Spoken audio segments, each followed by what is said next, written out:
बहुत समय पहले की बात है। कासगंज नामक एक सुंदर सा गांव हुआ करता था। उस गांव में एक लकड़हारा रहता था जिसका नाम रामू था। रामू बहुत ही ईमानदार और मेहनती था। वह हमेशा अपने काम से खुश रहता था। उसके पास ज्यादा पैसे नहीं थे, लेकिन वह अपनी जिंदगी से संतुष्ट था। रामू के परिवार में उसकी पत्नी और उसके 2 बच्चे थे। रामू सेठ लालचंद के यहाँ लकड़ी काटने का काम करता था और लकड़ी काटने के बदले में सेठ लालचंद रामू को पैसे देता था, जिससे रामू और उसके परिवार का जीवन यापन होता था।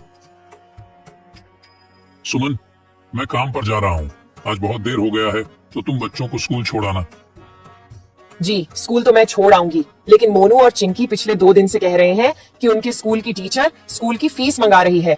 हाँ, तो जाकर दे आओ ना स्कूल की फीस। अजी कहाँ से दूं? आप जो पगार लाते हैं उसमें मुश्किल से तो घर चल पाता है। अब उतनी सी तनख्वाह में मैं बच्चों की फीस का इंतजाम कैसे करूं? अजी मैं एक बात आपको साफ साफ कह देती हूँ, आप सेठ लालचंद जी से पगार बढ़ाने की बात कहिए। दिन पर दिन खर्च बढ़ता जा रहा है। बाजार में अगर सब्जी लेने निकलो तो सब्जियों के दाम आसमान छू रहे हैं, और बच्चों की पढ़ाई का खर्चा, घर का खर्चा अब इतनी कम तनख्वाह में कैसे गुजारा होगा? ठीक है, मैं आज ही सेठ जी से थोड़ा पगार बढ़ाने की बात करता हूँ। इतना कहकर रामू काम पर चला जाता है।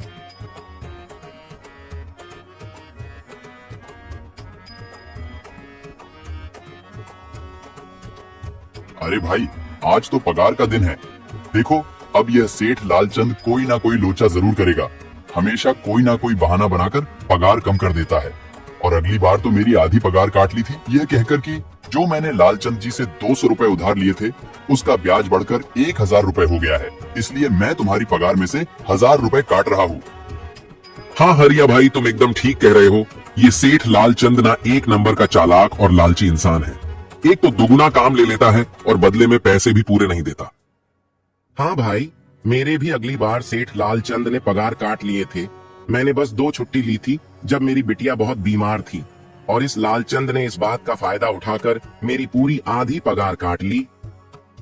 हे भगवान, बस सेठ जी इस बार मेरी पूरी पगार दे दें। बच्चों के स्कूल की फीस भी भरनी है।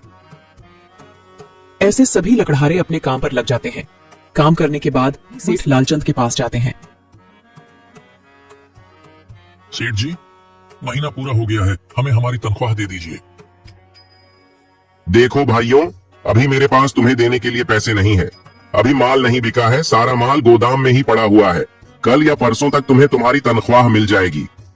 पर सेठ जी, अभी हमारे पास बिल्कुल पैसे नहीं बचे हैं। घर का भी सामान लाना है, बच्चों की फीस भरनी है।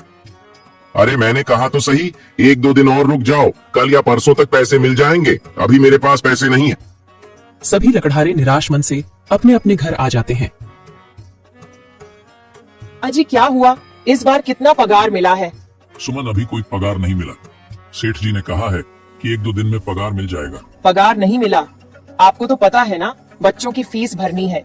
इनकी स्कूल टीचर ने आज साफ साफ चेतावनी दे दी है कि अगर कल फीस नहीं लाई तो बच्चों को घर पर ही बिठा लेना। अब बताओ मैं क्या करूं?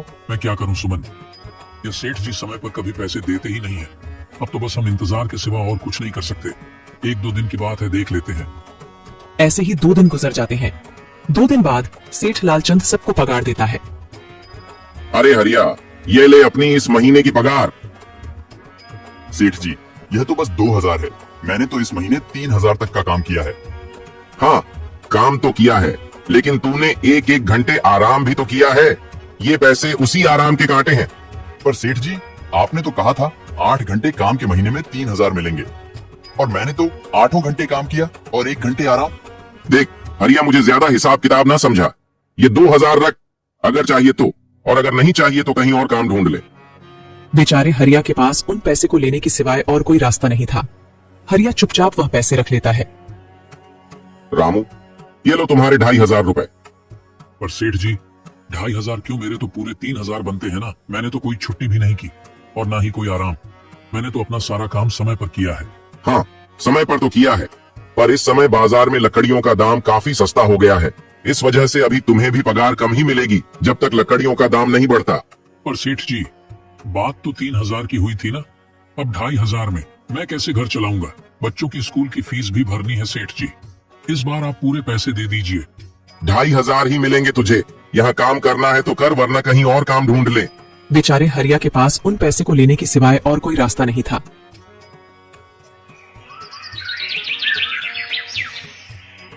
अरे भाई, यह सेठ लालचंद एक नंबर का बेईमान इंसान है।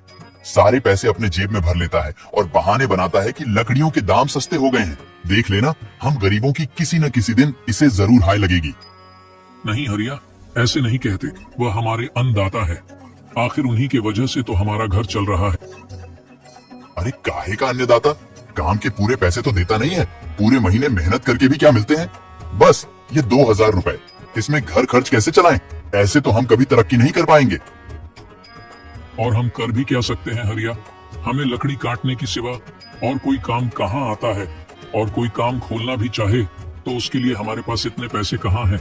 अब जो भी हो, हमारा तो बस ये सेठ लालचंद ही सहारा है ना। कुछ देर बातें करने के बाद अपने घर की ओर निकल पड़ते हैं। जी आ गए आप।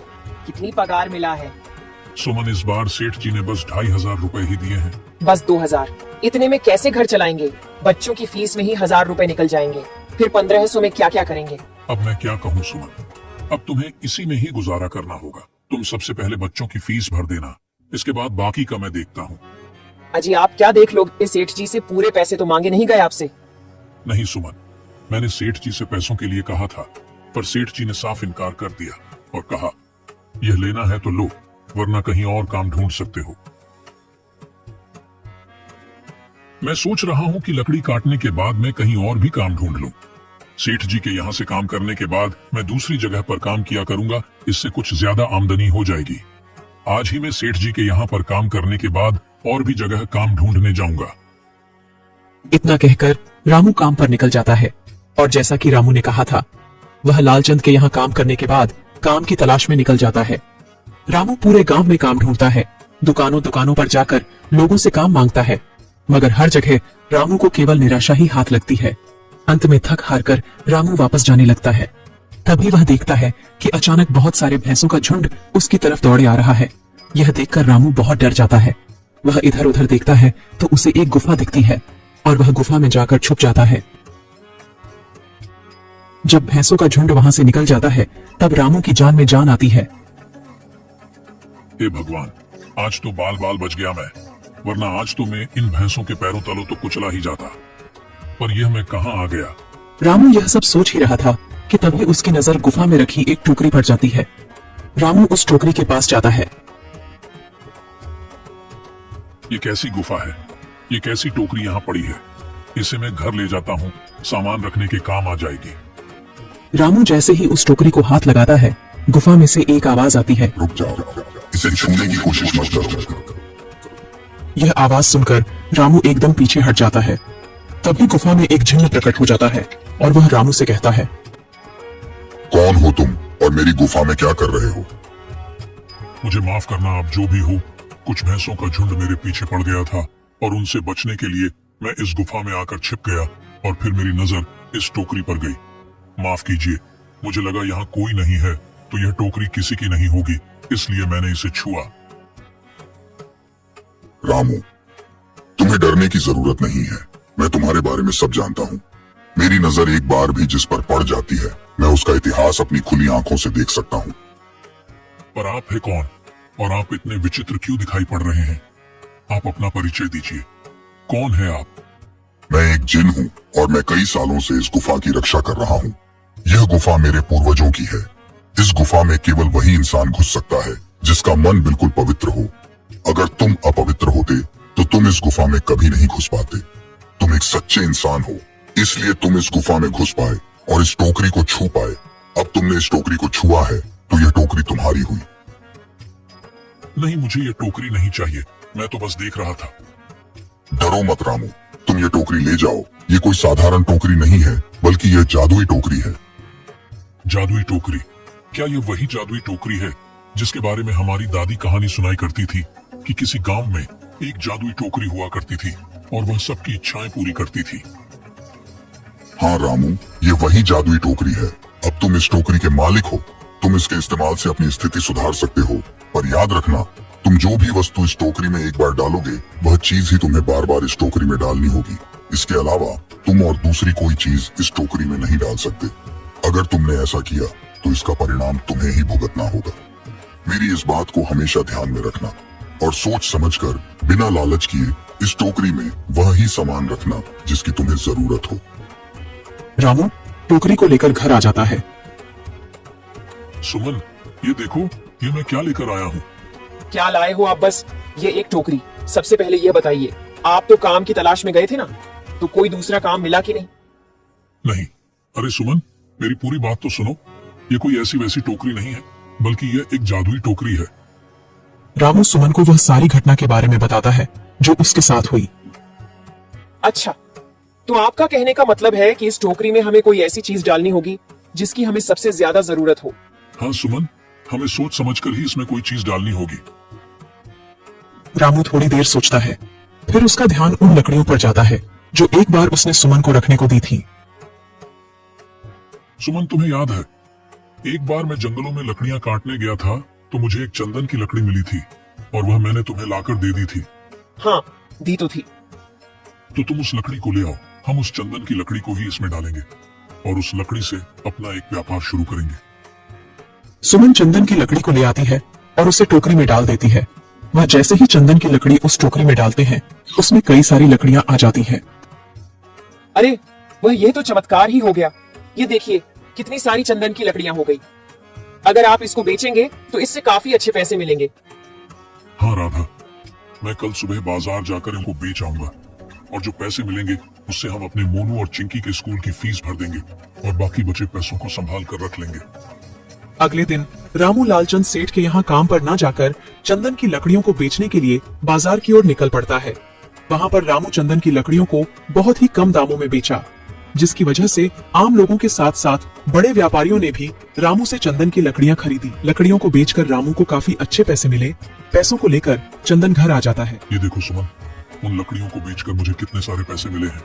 ये लो कुछ पैसे, इससे तुम कल मोनू और चिंकी के स्कूल की फीस भर देना। अच्छा, तो मैं काम पर जाता हूँ। अजी आपके पास तो अब यह जादुई टोकरी है, तो अब आपको उस सेठ लालचंद के यहाँ काम करने की क्या जरूरत है? हाँ सुमन, मैं सेठ लालचंद जी के यहाँ काम पर नहीं जा रहा, बल्कि मैं तो वहाँ पर जो काम कर रहे बाकी के लकड़हारे हैं उन्हें ये खुशी की खबर देने जा रहा हूँ, क्योंकि सेठ लालचंद जी से मेरे साथ साथ वह लकड़हारे भी बहुत परेशान थे। इसलिए अगर मेरा भला हो रहा है तो क्यों ना मैं उन सभी का भला करूं। वह सभी बहुत ईमानदार लकड़हारे हैं, वह सभी बहुत मेहनत से काम करते हैं, मगर लालचंद ने कभी भी उनको उनकी मेहनत के सही पैसे नहीं दिए। इसलिए मैंने सोचा है क्यों ना मैं उनको अपने इस काम में शामिल कर लूं। हाँ जी, बात तो आपकी बिल्कुल सही है। अगर आप सभी लोग एक साथ मिलकर काम करेंगे तो हम सब बहुत जल्द ही तरक्की हासिल कर लेंगे।